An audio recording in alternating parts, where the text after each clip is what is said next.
We are in section 3.5, additional applied optimization. In optimization problems, the goal is to maximize or minimize something like volume, area, profit, and cost. So make sure that you realize that to maximize or minimize something, that means that we need to take a derivative and find those critical values. For each problem, you will need two things. The first one is an equation for what you're trying to maximize or minimize, and two is a constraint equation used to plug into the first equation so that there's only one variable. So that constraint equation would be additional information that you know about what it is that you're trying to maximize or minimize. Then you will need to differentiate the equation, and that means take the derivative.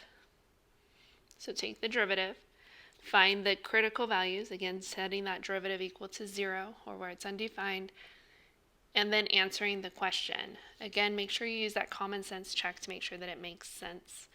Like if it was asking for maximizing a height of something and you get a negative value, you know that something incorrect happened and go back and check your work. So the first example says you have been asked to design a 1,000 centimeter cube can shaped like a right circular cylinder.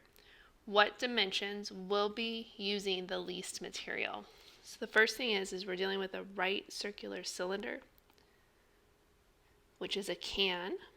So I'm going to sketch this over here. And so we have our can, and it's asking about what dimensions.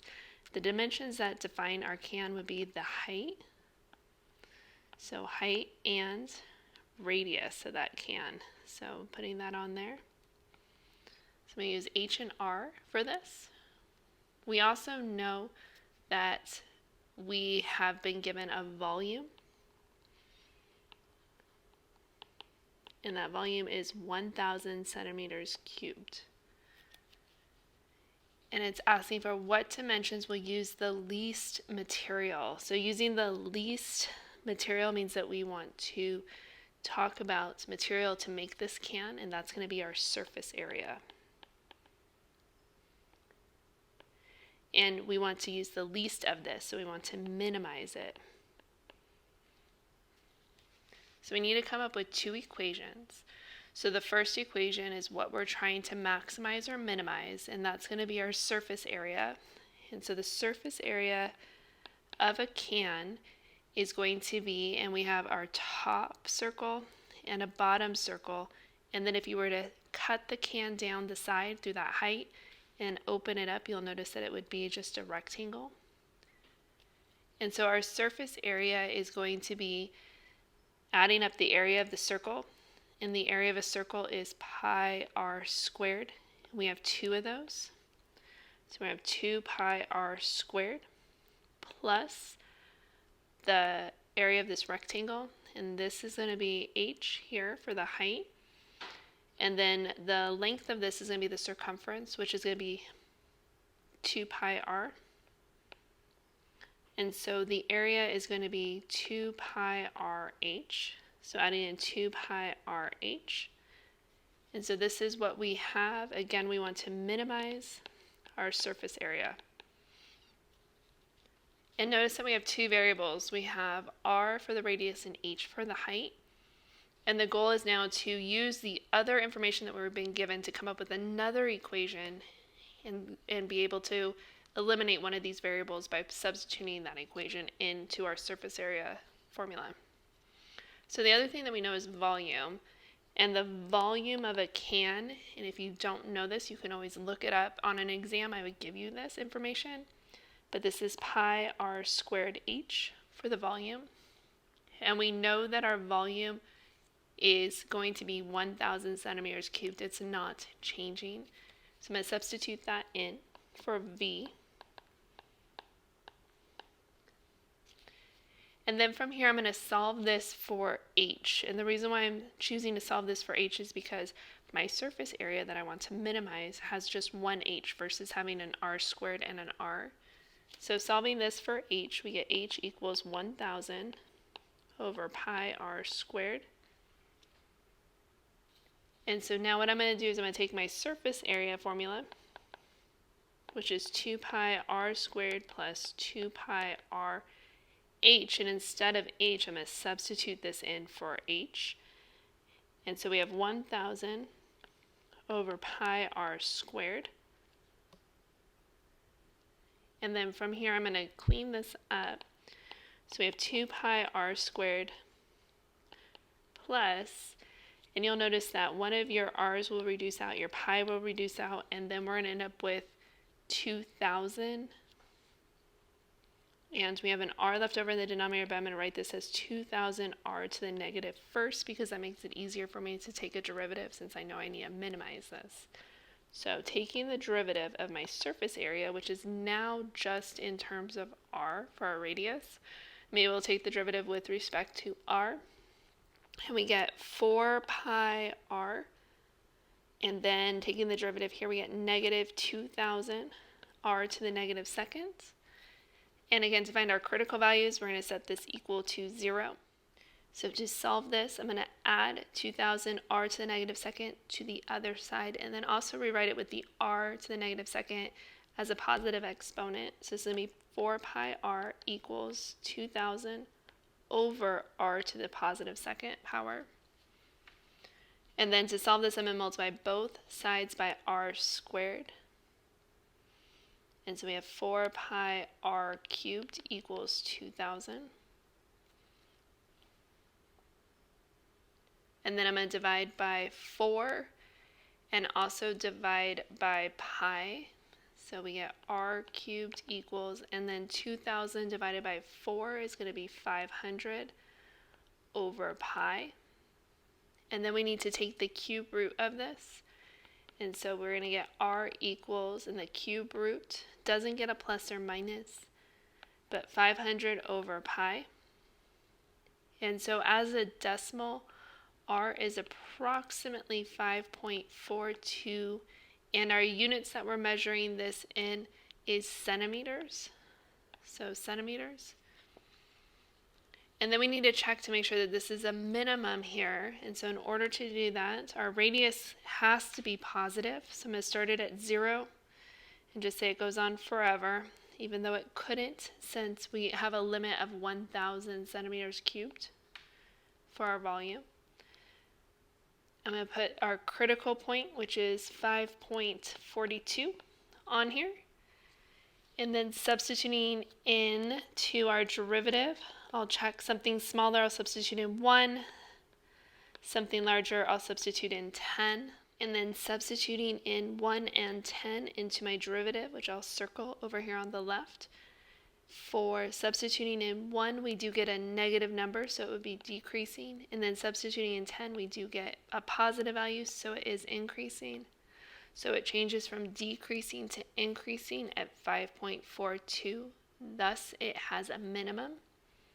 So we have a minimum at 5.42 centimeters, or we can say as the cube root of 500 divided by pi. And we also need to know that this is the radius, and then we also need to find the height because it did want the dimensions, and again that was the radius and the height. And so in order to get the height, we do have a little formula, and I'll go ahead and box that over here on the left, where h is actually already isolated.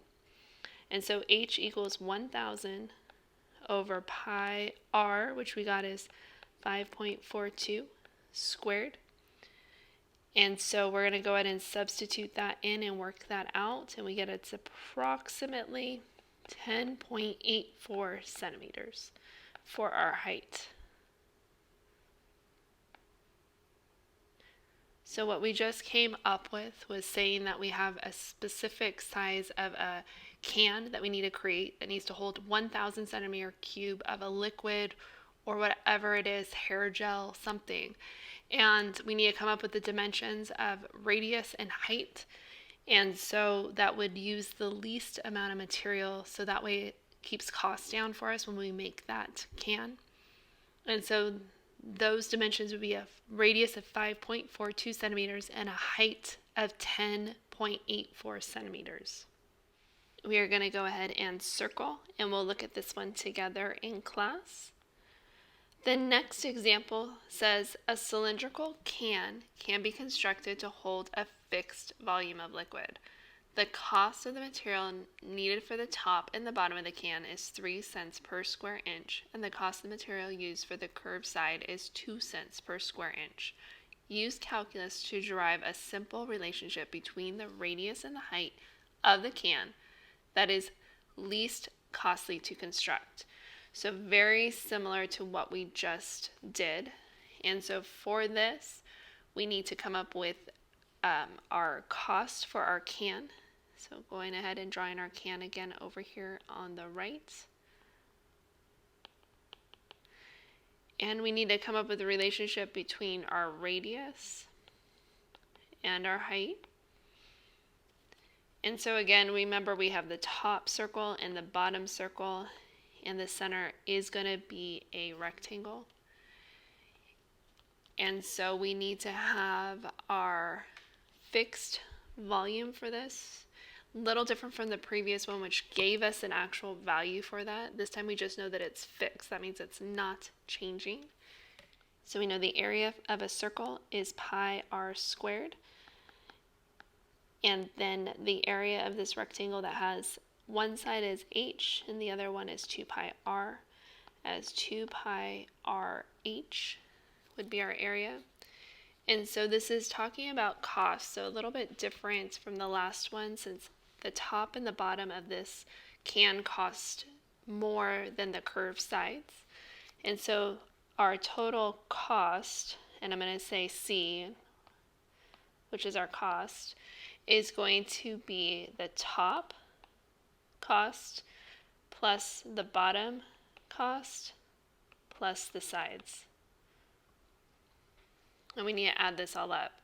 So our top cost is going to be the area times that cost. And I'm going to go ahead and leave it as 3, and I'll use my money as in cents. If you wanted to, you can change it to dollars and rewrite it as 0.03. But I'm just going to go ahead and say it's going to be 3 times that area, which was pi r squared. And then likewise for the bottom, same thing. It's 3 cents. And then the sides are going to be 2. It costs 2 cents for the sides and 3 cents for the top and the bottom. And that area of the sides is going to be 2 pi r h. And so then now simplifying this, we have C equals, and I can combine the first two terms. So 3 pi r squared plus 3 pi r squared is going to be 6 pi r squared plus, and then we have 4 pi r h. And again, we have the issue of this having 2 variables in it. We have r and h. And so we know that the volume is equal to pi r squared h.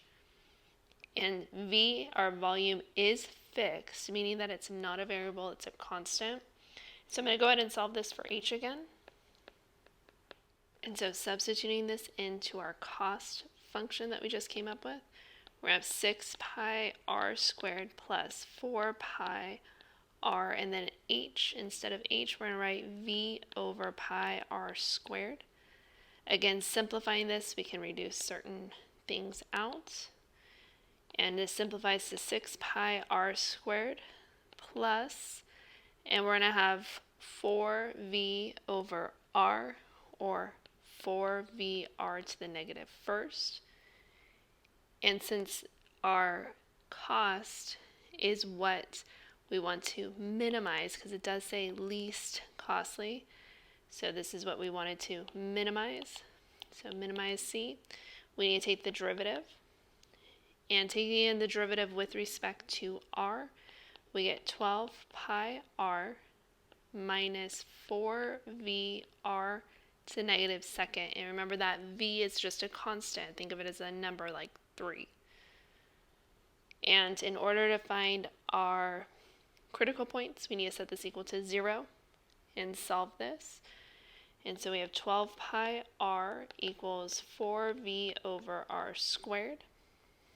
Then multiplying both sides by r squared, we have 12 pi r to the third equals 4v.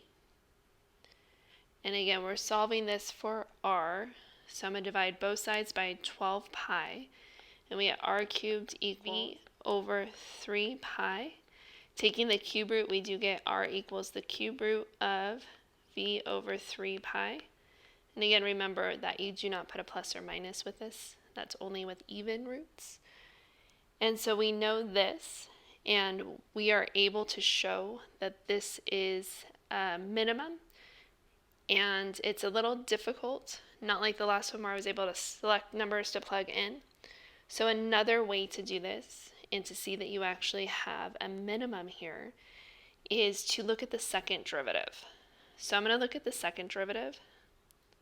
So taking a second derivative, with respect to r, we get 12 pi minus 4vr to the negative second. Taking the derivative of that, we get plus 8vr to the negative third. And so this is equivalent to 12 pi plus 8v over r cubed. And since our radius and our volume would always be positive, everything else is positive, we can say that this is always greater than 0. And since this is always greater than 0, this means that this whole thing is concave up. And if you remember what a concave up function looks like, it means that we would have a minimum. So we could say, therefore, since this is concave up, we have a min at our critical value, which was at r equals the cube root of v over 3 pi. And so we have our radius already defined, and so we need to go ahead and find our height also, which again, we have a formula up above that we can easily use. So h is equal to v over pi r squared, and r here is going to be the cube root of v over 3 pi, and we're going to square this. And then cleaning this up a little bit, we're going to have v over pi times, and this is going to be the cube root of v squared over the cube root of 3 pi all squared. And so from here, I'm going to go ahead and multiply both the top and the bottom by our cube root of 3 pi squared.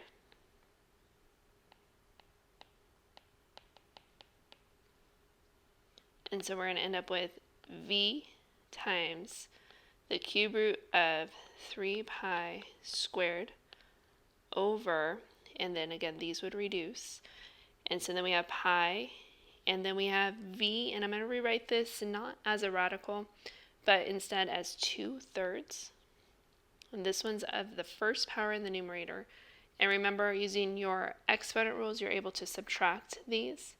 And if you were to subtract these, you're going to go ahead and get 1 minus 2/3 would be 1/3. So it's going to be the cube root of v times the cube root of 3 pi squared all over pi. And you could technically simplify this more, but I'll just go ahead and circle this. And this is going to be equal to h, and then our radius is up here. What this allows for is that if a company decides to make different sizes, we'll say of Gatorade, there's going to be a small one, a medium-sized one, a large one, and even a bigger one. They can substitute in that volume for whatever it is. So maybe 32 ounces for one size, 8 ounces for another, 64 ounces for another, and they will be able to come up with that optimal radius and height of those cans to create the least costly container.